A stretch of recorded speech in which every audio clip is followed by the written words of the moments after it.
Kembali bersama kami dalam program Cerita Muslimah di MKTV, dan tentunya masih dalam tema kita, yaitu tentang di mana posisi dunia di dalam hidup kita. Masih bersama dengan Bunda Hairati juga. Ya Bun, nah kita sampai di segmen-segmen pamungkas kali ini ya. Sebelum kita masuk ke kasus, tapi ingin terlebih dahulu tentunya ingin tahu gejala-gejala apa saja yang memang menyertai ketika ya dunia ini kayaknya udah ada banget nih di dalam hidup kita, sehingga orientasinya udah nggak ada lagi akhirnya gitu untuk bisa menempatkan cinta Allah di dalam hati kita. Gimana nih Bun, gejala-gejalanya seperti apa? Iya, posisi kita masing-masing bisa muhasabah ya. Kita tidak bisa menilai orang, karena peluang kesalahan itu bisa aja terjadi buat diri kita. Tapi kalau kita sudah Allah berikan, Allah pahamkan ilmu kepada kita, mudah-mudahan kita bisa memiliki benteng gitu ya, benteng takwa, takut kepada Allah. Nah, pertama, kita harus muhasabah, apakah hati ini terikat oleh dunia? Terikat oleh dunia, dikuasai dunia, dunia ini di hati. Tadi ingat, dunia itu ada dua, yang kelihatan dan yang tidak kelihatan. Kalau sudah sangat suka popularitas, dia mati-matian bikin konten, bagaimana terkenal. Nggak peduli itu apakah Allah ridho atau tidak. Kalau dia sudah sangat suka dengan harta, gimana caranya dia mendapatkan harta itu? Ya, kalau dia sudah terlalu cinta kepada pasangannya, maka bagaimana pasangannya itu akan selalu dalam pantauannya. Kalau dia sudah terlalu suka kepada dunia, anak ya, apalah pendukung, follower, apa benar ya untuk mendapat follower itu bisa dibeli ya Teh ya? Saya kan gaptek ya, nggak tahu ya. Jadi bisa jadi orang-orang itu ingin terkenal karena apa? Dunianya itu sudah memenuhi hatinya. Berarti posisi dunia bagi dia sudah menyingkirkan posisi Allah dari hatinya. Itu bisa jadi tidak akan bisa dunia itu mengiringi dia sampai dia nanti meninggal wafat. Yang kedua adalah dia merasa tentram nggak dengan itu semua, baik dunia yang kelihatan maupun tidak kelihatan. Dia tentram gak sih dengan punya rumah, punya deposito, punya pasangan, punya anak, terkenal, punya jabatan, kekuasaan? Dia tentram gak? Kalau dia sudah merasa tentram dan nyaman dan takut kehilangan itu, maka itu dunia sudah ada di posisi hatinya, membuat Allah lepas dari hatinya. Kemudian apalagi? Buta terhadap urusan akhirat. Mau dia ilmunya tinggi, mau dia kita lihat ibadahnya kelihatannya oke gitu ya. Tapi kalau dia sudah buta terhadap kebenaran akhirat, tidak takut kepada Allah, dapat dipastikan itu lewat semua. Makanya fenomena hari ini, kejadian-kejadian yang sangat membuat kita terperangah adalah kalau dilihat hebat ilmunya, ya kan, bahkan agamanya, apa yang kurang gitu? Berarti yang kurang itu adalah Allah butakan hatinya tentang kebenaran, tentang akhirat. Dia tidak merasa Allah melihat dia gitu ya. Ada orang percaya, oh saya dilihat oleh Allah, tapi belum sampai tahap dia yakin Allah mengawasi dia, mendengar, melihat, menyaksikan segala perbuatan sampai yang ada di dalam hati. Dia percaya, tetapi dia tidak yakin sampai yakin ke lubuk hatinya, sehingga dia kadang melanggar itu, dia menantang Allah. Seperti itu.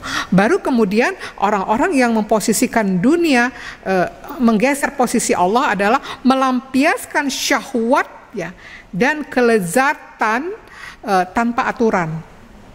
Itu udah dunia.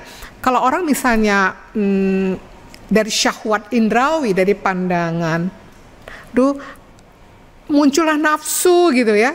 Nah, nafsu, setannya membisik-bisikkan, yang dia lihat itu kan dunia gitu loh. Mau itu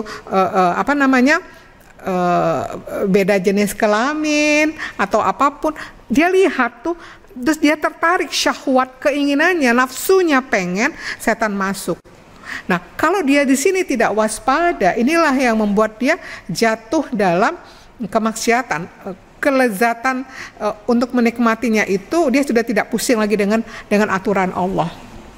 Nah, ini bagaimana cara ngobatinya gitu?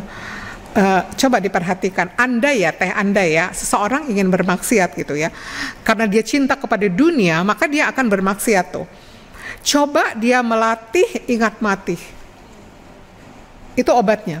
Obat atau terapi penyakit cinta dunia yang memposisikan dunia segalanya bagi dia, tidak ingat akhirat, itu adalah mengingat kematian. Coba perhatikan gini, kita aja lah latihan gini teh. Duh, rasanya secara nafsu pengen maksiat gitu ya, maksiat halus kelihatan. Coba gimana ya andainya kalau aku mati gitu. Berapa banyak kita dengar berita kan, mati dalam kondisi dia sedang bermaksiat kan gitu. Andailah ya Allah, gimana kalau mati dalam kondisi lupa kepada Allah, itu gimana gitu. Nah, mengingat kematian itu. Nah, tapi kebanyakan orang yang tenggelam dalam kesenangan dunia, dia tidak ingat mati. Kalaupun bicara mati, dia nggak suka. Dia merasa itu masih jauh gitu loh. Tapi bagi orang-orang yang ada sedikit bagus ya, dia takut bicara mati karena dia belum siap bekal pulang ya. Misalnya dia melakukan suatu kegiatan yaitu ada unsur dosa misalnya. Aduh, saya banyak dosa nih, amal saya masih sedikit. Gimana kalau saya mati dalam kondisi begini? Ini tuh rem buat dia untuk tidak melanjutkan maksiat itu. Tapi orang yang betul-betul sudah lupa, tidak bisa merasakan pengawasan Allah dan sama sekali tidak ingat mati, di situ setan masuk, hawa nafsunya di situ bergejolak, maka dia lupa kepada aturan Allah, lupa kepada kematian, itulah dia jatuh dalam kemaksiatan. Coba orang yang korupsi itu, dia mikir gak sih kalau itu tuh uang haram, itu kan maling, dia akan dihisap, pertanggungjawabannya gimana, dia bawa pulang keluarganya itu dengan makanan haram. Di akhirat, dia mikir gak sih akhirat gitu loh.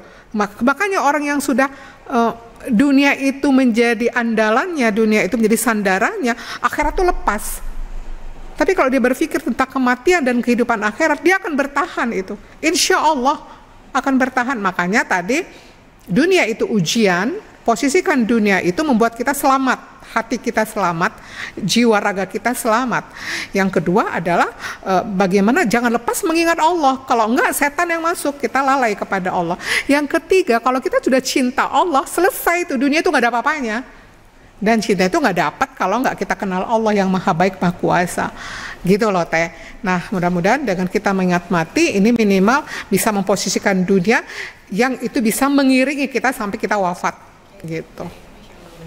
Nah, kalau menyikapi sekarang banyaknya maksiat-maksiat yang muncul ini, terutama karena orang melihatnya, Bunda, kalau dilakukan oleh orang yang tidak berpendidikan, bukan memaklumi ya Bunda, yang namanya kejahatan pasti kejahatan gitu, tapi orang karena dia tidak sampai ilmunya gitu kan. Tapi yang sekarang muncul adalah yang ada seorang yang berilmu, bahkan sudah profesor gitu di salah satu universitas gitu ya Bun, itu melakukan pencabulan terhadap mahasiswanya gitu. Kemudian ada juga dokter spesialis gitu kan yang akhirnya melakukan sama asusila terhadap pasiennya gitu. Jadi kan tidak aman ya Bun ya gitu loh, kalau misalnya harusnya kita berobat gitu loh, maksudnya untuk ke sana gitu ya, mau menolong ayah kita, keluarga kita, tapi dia lakukan kegiatan seperti itu. Dan yang baru-baru adalah ini terhadap anak-anak SD dari kelas 2 sampai kelas 6 di salah satu sekolah di Depok gitu. Guru tersebut katanya pernah melakukan yang namanya mediasi untuk tidak melakukan hal tersebut, tapi ternyata masih berulang gitu, dan akhirnya benar-benar diungkapkan. Nah, ini bagaimana Bun menyikapi hal seperti ini? Singkat saja karena kita sudah sampai di penghujung akhir acara. Ya, kalau secara gejala yang pasti adalah masuk gejala tadi ada 3 ya. Dunia mengiring sampai meninggal, 1 dunia menjadi dia memuaskan hawa nafsu syahwatnya, yang ketiga adalah dunia dia gunakan untuk bagaimana manfaat untuk akhiratnya gitu. Dia tetap bekerja, dunia dia kejar tapi untuk akhiratnya. Nah, berarti ini masuk kategori yang kedua. Yang kedua ini adalah dia dunia itu membuat dia apapun objeknya ya teh, mau harta, mau orang, mau yang abstrak gitu, yang mau yang konkret, itu adalah dunia di dunia. Dan itu dia tidak bisa kendalikan nafsunya. Tadi udah di luar aturan Allah. Dia gunakan itu memuaskan nafsunya. Jadi nggak dijamin juga yang berilmu itu tadi dia takut kepada Allah gitu ya. Dia takut kepada Allah. Makanya janganlah lepas dari mengingat Allah. Teruslah belajar. Kalau tidak nanti yaitu tadi setan bersemayam. Dunia sudah menjadi ujian, setan memprovokasi nafsu di dalam diri ingin memuaskannya gitu. Nah, bagi kita yang menyaksikan itu pasti semuanya bergemuruh ya hati kita karena kalau kita tidak bergemuruh tenang-tenang aja berarti kita tidak ada rasa cemburu karena Allah ya kepada kejadian-kejadian kepada makhluk-makhluk gitu.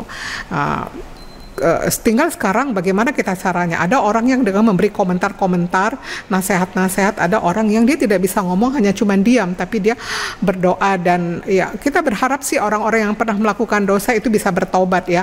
Tidak selamanya kita vonis ya. Oh, jelas-jelas ya, karena setiap orang itu pasti punya dosa. Hanya apakah dia mendapat hidayah bertobat atau dia larut dalam dosanya, itu tergantung dari niatnya dia sendiri, apakah dia mau selamat atau tidak.